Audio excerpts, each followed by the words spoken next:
저작권 위반 안내입니다. 저작권법에 따라 학교 수업을 위한 저작물, 사진, 글, 그림, 영상 등은 본 홈페이지에서만 이용 가능하며 이외의 공간에서 저작물을 공유 또는 게시하는 행위는 저작권법 위반에 해당될 수 있습니다. 꼭 지켜주세요.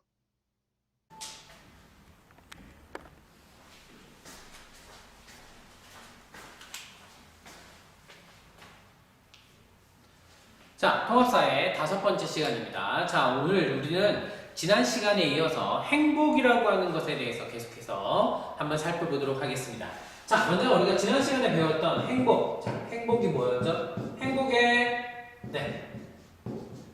의미, 정의가 뭐였냐? 행복의 정의가 뭐였습니까? 다들 한번 얘기해볼까요? 행복이 뭐였죠?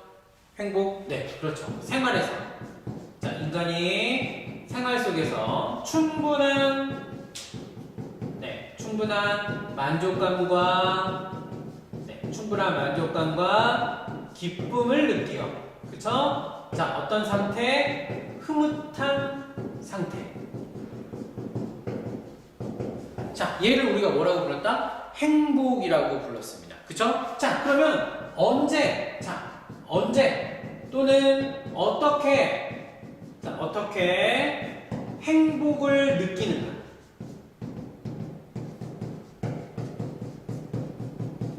자, 사람들은 언제 또는 어떻게 무엇을 통해서 행복을 느끼는가? 그래서 지난 시간에 뭐였다? 목표를 달성했을 때, 그렇죠? 목표를 달성했을 때 뭘 느낀다?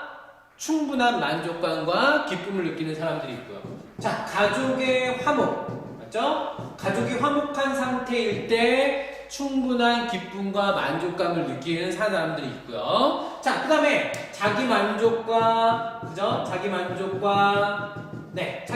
뭐 어떤 일을 했을 때 그것이 자기 마음에 너무 쏙 드는 상태, 이럴 때 사람들은 뭐 한다? 행복감을 느끼고, 또 어떤 사람들은 봉사활동을 통해서 자신이 한 행동에 대한 보람을 느낄 때 행복을 느끼게 된다. 자, 그래서 결론적으로 말씀드리면 언제 어떻게 행복을 느끼는가? 자, 이럴 때 행복을 느끼는데, 결국 이럴 때 행복을 느낀다라고 하는 건 우리가 행복이라고 하는 것의 기준이, 그죠? 흐뭇한 상태라고 하는 것의 기준이 뭐하다? 절대적이지 않다. 그죠? 절대적이지 않고, 자, 어떻다? 그렇죠. 상대적이다. 행복의 기준은 절대적일 수 없다. 그죠? 절대적이 없고 뭐하다? 행복의 기준은 뭐하다? 상대적이다. 자, 그래서 우리 교과서 21페이지에 자, 두 철학자, 누구죠? 디오게네스와 누구였죠? 이름, 아리스티포스라고 하는 두 사람의 대화를 통해서 디오게네스는 어떤 삶, 떳떳하고 누구에게 굽히지 않는 자신의 자존감을 지키는 것이 행복한 것이라고 봤고, 아리스티포스는 어떤 것? 자, 물질적 풍요가 뭐였다? 행복의 기준이었다. 자, 그래서 우리가 이 두 대화를 통해서도 알 수 있듯이 행복의 기준은 뭐였다? 상대적이었다라고 하는 것까지 지난 시간에 배웠습니다. 자, 그러면 이제 오늘 조금 더 가서, 자, 그러면 이 행복은 상대적이라고 했습니다. 그렇죠? 행복은 상대적입니다. 행복의 기준은 뭐하다? 상대적이다. 자, 그래서 이 행복에게 영향을 미치는 요소도 딱 하나만 있는 게 아닙니다. 자, 그래서 행복의 기준이 상대적이다라는 것에서 우리가 행복에 영향을 미치는 자, 뭐에 대해서? 요소에 대해서 지난 시간까지 정리했습니다. 자, 행복의 기준에 영향을 미치는 요소는 크게 몇 가지가 있다? 두 가지가 있다. 첫 번째가 뭐가 있다? 시대적 상황. 시대적 상황. 시대가 어느 시대냐에 따라 사람들의 행복의 기준이 뭐하다? 다 다르다. 결국 행복의 기준은 뭐하다? 상대적이다라는 겁니다. 그래서 시대적 상황에 따라서 행복의 기준이 달라지고요. 자, 그 다음에 또 두 번째 어떤 여건? 지역 여건. 네, 즉 인간이라고 하는 존재는 자연 환경으로부터 영향을 과거에서부터 굉장히 많이 받아왔기 때문에 그들이 살고 있는 주변의 환경이 뭐다? 그들에게 행복을 느끼게 하는 중요한 요소일 수 있다라는 겁니다. 그래서 지난 시간까지 이제 시대적 상황에 따라서 행복의 기준이 뭐하다? 달라졌다라고 하는 이야기를 했죠. 자, 그래서 시대의 사상이나 맞죠? 가치가 행복의 기준에 영향을 미칩니다. 행복의 기준에 뭘 미치고 있다? 영향을 미치고 있다. 이게 바로 뭐다? 시대적 상황에 따라 행복의 기준이 다르다라는 겁니다. 그래서 지난 시간에 우리가 살펴봤던 거, 자, 고대 뭐였다? 그리스에서는 행복의 기준이 뭐다? 자, 세상의 본질을 알아나가는 사고라고 하는 철학이 뭐였다? 철학을 하는 삶이 행복의 기준이었다. 자, 그 다음에 중세시대가 뭐라 그랬죠? 그렇죠. 천주교가, 카톨릭이 유럽을 지배했던 천년의 시대를 중세사회라고 하는데, 그럼 이때 중세사회에서의 행복은 뭐다? 네, 하나님의 교리를 실천하는 종교적 교리를 실천하는 삶, 하나님이 말씀하신 대로 살아가는 것, 그것이야말로 뭐다? 가장 행복한 것이다 라고 하는 기준을 만들게 되었다라는 겁니다. 그래서 시대가 철학이라고 하는 사상을 중요하게 여겼고 시대가 종교적 교리라고 하는 것을 중요하게 여겼기 때문에 이때의 행복의 기준도 뭐였다? 그 시대의 사상과 가치를 뭐 할 수밖에 없다? 반영할 수밖에 없다라고 하는 겁니다. 자, 그 다음에 또 뭐였다? 사회의 변동이 사회가 변해야 행복해진다라는 겁니다. 자, 예를 들면 뭐였다? 우리나라 일제시대, 맞죠? 자, 우리나라 일제시대에서는 뭐가? 독립 또는 해방이 될 때 우리는 뭘 느낄 수 있다?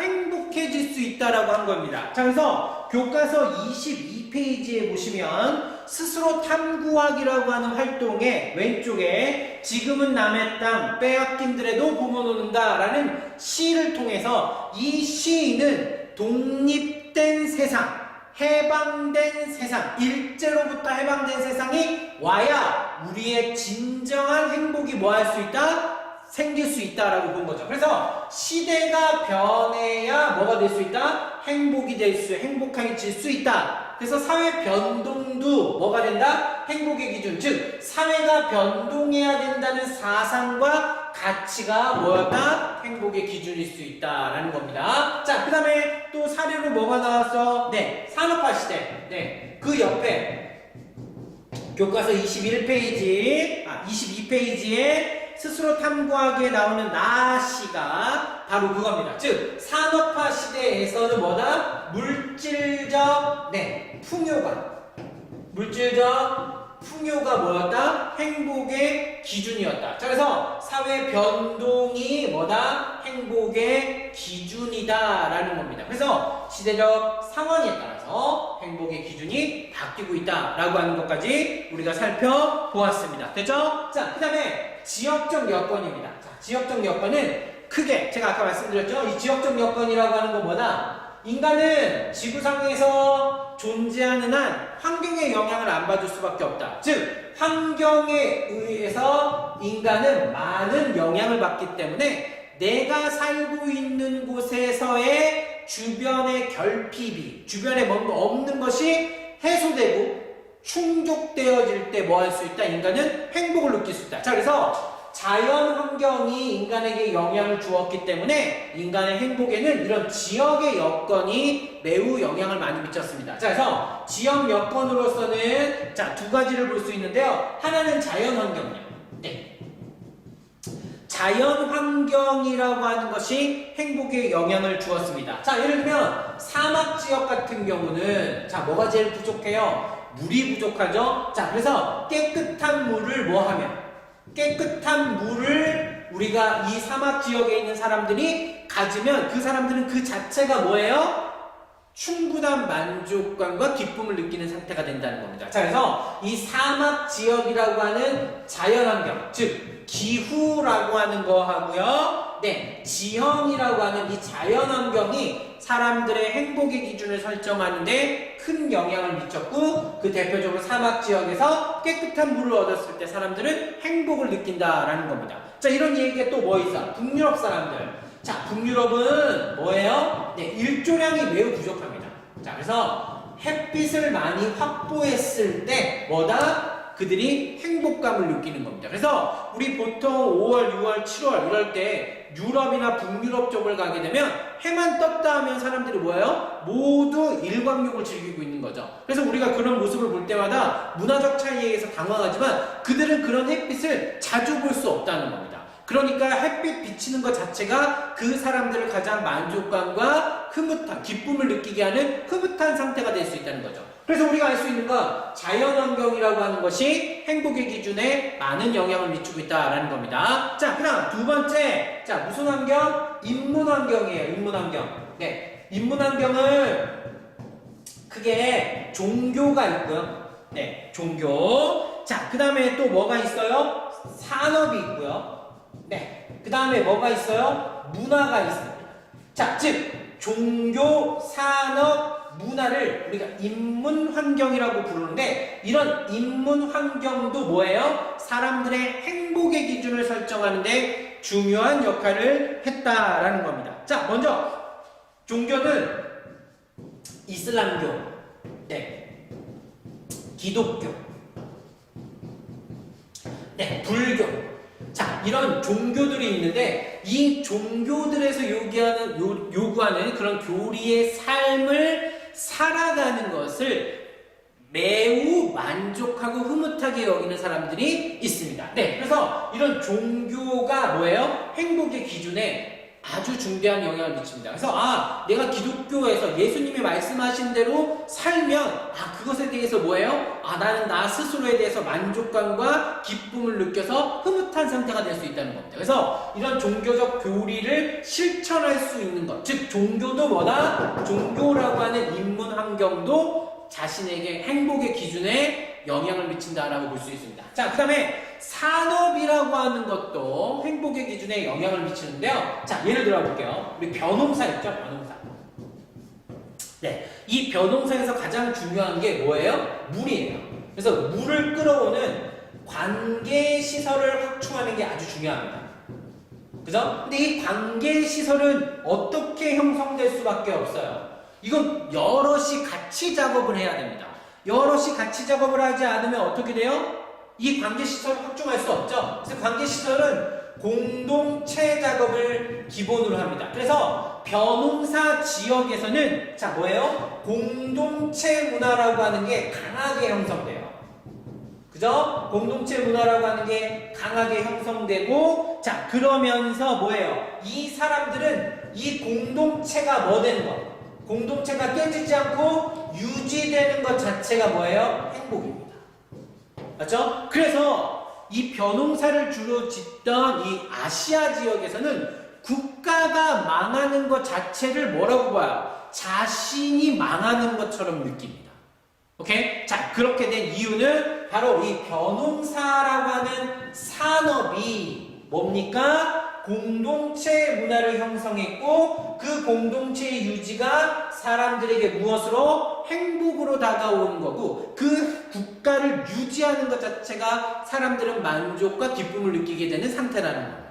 이해되셨죠? 오케이. 자, 그래서 산업이라고 하는 게 있고, 선생님 그럼 벼농사가 아닌 지역은 안 그렇습니까? 네, 그래요. 밀농사 같은 경우는, 자, 이 밀농사는 물이 필요하지 않습니다. 그냥 뿌려놓고 햇빛 있고 가끔 내리는 비 이렇게 해서 자라는 겁니다. 그러다 보니까 이 밀농사는 관계시설이 필요 없어요.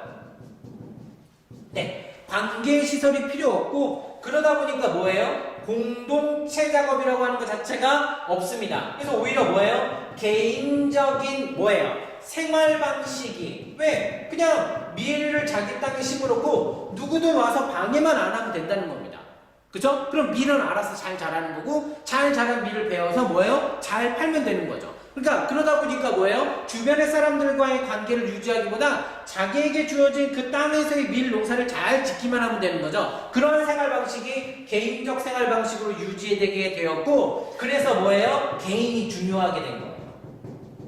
맞습니까? 그래서 이 사람들은 뭡니까? 국가, 공동체가 중요한 게 아니라 누가 중요해? 개인인 내가 중요한 겁니다. 자, 그래서 아시아 지역에서는 주로 공동체 문화가 많이 나고, 유럽이나 어디 미국 같은 곳에서는 이 밀농사가 바로 이런 개인적 삶을 중요하게 여기는 그들의 행복 기준에 영향을 미쳤다라고 보시면 되겠습니다. 자, 그래서 산업이 뭘 했다? 영향을 미친 것이다. 맞죠? 자, 그 다음에 문화입니다. 자, 문화란 뭐다? 문화는 우리 쉽게 얘기하면 생활 양식이에요.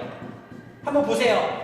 자, 우리 동양의 생활 양식은 어때요? 우리 같이 하고 함께 하고 이런 공동체를 중요하게 여기고, 서양은 어떻습니까? 시민혁명 이후에 가장 중요한 건 뭐였어요? 개인입니다. 그죠? 그래서 공동체와 개인을 중요시하게 되는 이런 생활 양식의 차이도 뭐다? 문화를 형성하게 되었다. 행복의 기준에 영향을 미치게 되었다라고 우리가 정리하시면 되겠습니다. 자, 됐죠? 그래서 지금까지 우리 프린트물 7페이지에 나와 있는 내용까지 선생님이 설명한 겁니다. 다 되셨죠? 오케이. 자, 그럼 이제 넘기셔서 8페이지로 한번 넘어가겠습니다. 자, 8페이지 이제 삶의 목적입니다. 여러분 왜 살아가십니까? 여러분 왜 여기서 이렇게 온라인 클래스 수업을 들어야 된다? 라고 했을 때 여러분들이 이 수업을 듣고 계신가요? 결국 공부를 통해서 행복해지기 위한 겁니다. 자, 여러분들은 왜 연애를 하십니까? 여러분들은 왜 친구 관계를 유지하십니까? 여러분들은 왜 부모 자식 관계를 유지하십니까? 즉, 인간은 매 순간 삶이라고 하는 것을 유지합니다. 맞죠? 자, 삶이라고 하는 것을 유지해요.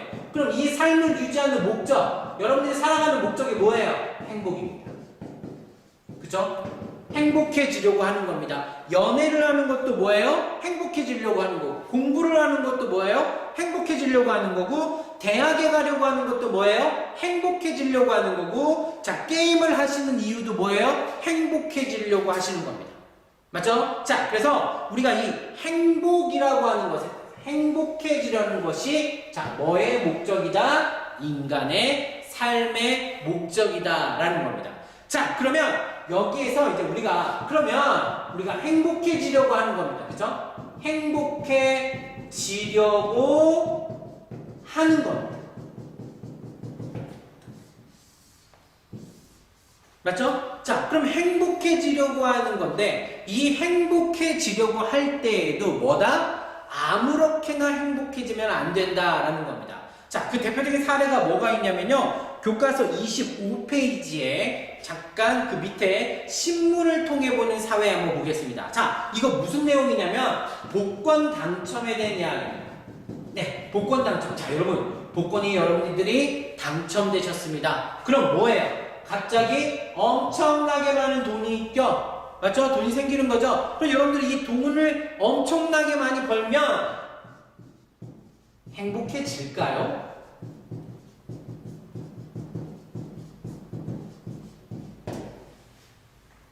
돈을 많이 벌면 행복해질까요? 그럼 제가 한번 해보세요. 게임을 끊임없이 많이 하면 행복해질까요? 게임을 할 때 느끼는 흐뭇하고 뭐예요? 만족감이 있는 이 상태를 매일 꾸준히 평생을 유지할 수 있을까요? 한번 생각해 보셔야 됩니다. 그렇죠? 자, 여기 나오는 사례는 뭐예요? 거기 복권 당첨된 영국 소녀가 있었는데 이 소녀가 뭐예요? 엄청나게 그 복권 당첨 이후로 자신의 삶이 뭐예요? 변화했고 그 변화한 삶이 결국 그 소녀를 망치게 됐다는 거예요. 그래서 이제는 평범한 삶으로 돌아오는 자신이 행복하다라는 겁니다. 맞죠? 우리는 돈이 많이 생기면 엄청나게 행복해질 거라고 생각했지만 실제로 일확천금이 생긴, 복권에 당첨돼서 일확천금이 생긴 사람들은 정말 행복하냐? 아니다라는 얘기를 하는 겁니다. 그러면 우리는 행복해지려고 하는 것에 대해서 뭐 할 필요가 있다? 깊게 생각해 볼 필요가 있습니다. 맞죠? 자, 정리 한번 해봅시다. 행복해지려는 게 뭡니까? 행복해지려는 게 만족감과 그죠? 만족감과 기쁨을 자, 뭐 하는 거? 유지시켜주는 겁니다. 맞죠? 또는 만족감과 기쁨을 뭐 하려고 하는 거? 만들어주려고 하는 겁니다. 그게 행복해지려는 겁니다. 맞죠? 그러면 만족감과 기쁨을 유지시켜주고 달성했을 때 이것이 계속해서 뭐하냐? 이어질 수 있느냐? 를 생각해 보는 걸 행복해지려고 하는 것을 뭐 하는 거다? 깊게 생각해 보자라는 겁니다. 자, 그래서 이런 여러 가지 사례들로 사람들이 행복에 대한 고찰을 한번 해봤습니다. 네, 깊은 생각을 해봤어요. 자, 먼저 행복해지려면요. 자, 첫 번째 뭐라고요? 행복해지려면 자, 뭐다? 양심적 행위가 양심적 행위가 전제되어야 합니다. 자, 우리가 행복해지려면 어떤 행위를 해야 됩니다. 돈이 많아지려면 돈을 버는 행위를 해야 되는 거고요. 맞습니까? 게임을 하려면 게임을 통해서 행복해지려면 게임을 해야 되는 거고요. 그래서 우리가 행복해지려고 할 때는 항상 그것이 뭐다? 양심적 행위가 전제되어야 한다. 자, 여러분, 양심적 행위가 뭘까요? 네, 양심적 행위. 우리 참 양심 없어. 넌 양심적이지 않아. 이런 얘기 많이 합니다. 자, 양심이 뭐예요? 양심이. 네. 사전에 보면요. 양심은 어떻게 정의되어 있냐 이렇게 되어 있습니다. 자, 개인이 옳고 그름을 옳음과 그름. 자, 그 다음에 선과 악을 판단하는 도덕 의식이에요. 이걸 양심이라고 합니다. 무엇이 옳고 무엇이 그리고 무엇이 아름답고 무엇이 추하냐 라고 하는 것에 대한 의식, 이걸 우리가 뭐라고 한다? 양심이라고 부릅니다. 그럼 양심적 행위는 뭐예요? 옳고 그름, 선과 악을 판단하는 그 도덕 의식을 뭐하는 거? 실천하는 겁니다. 즉 뭐라고요? 양심적 행위란 도덕 의식을 뭐하는 거? 실천하는 것. 즉 무슨 얘기냐? 우리가 어떠한 행복이라고 하는 것을 이루려고 할 때 그 행복이 자신이 생각하는 옳고 그름, 자신이 생각하는 선악의 기준에 맞는 행위를 해서 얻은 행복이어야 된다는 겁니다. 그쵸? 자, 사람을 괴롭히면 나쁜 거예요. 그런 의식을 갖고 있어요. 그런데 내가 행복해지기 위해서 남들을 괴롭혀요. 그러면 그건 양심적 행위다? 아니다. 라는 겁니다. 오케이? 이해되셨죠? 자, 그래서 양심적 행위가 뭐여야 된다? 전제되어야 된다. 뭐를 위해서?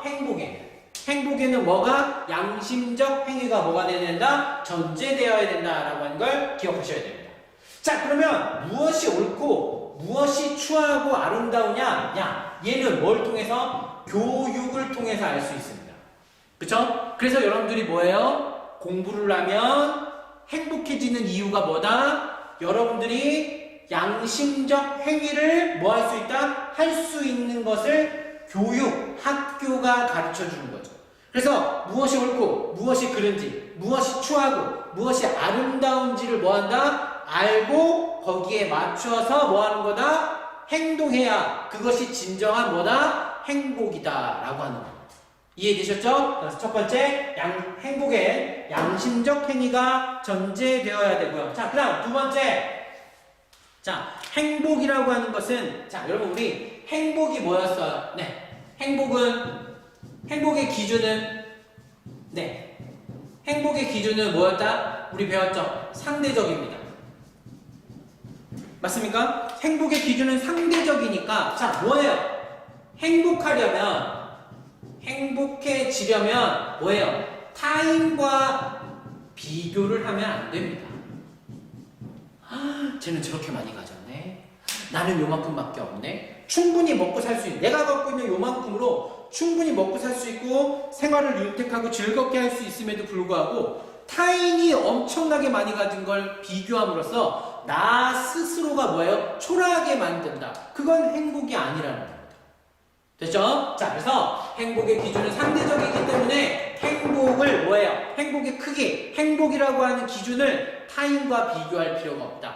내가 만족하고 내가 충분히 기쁨을 느낀다면 그것이 행복이다 라고 보시면 되겠습니다. 자, 그 다음 마지막으로 세 번째. 자, 행복을 능동적으로 고민해 봐야 된다.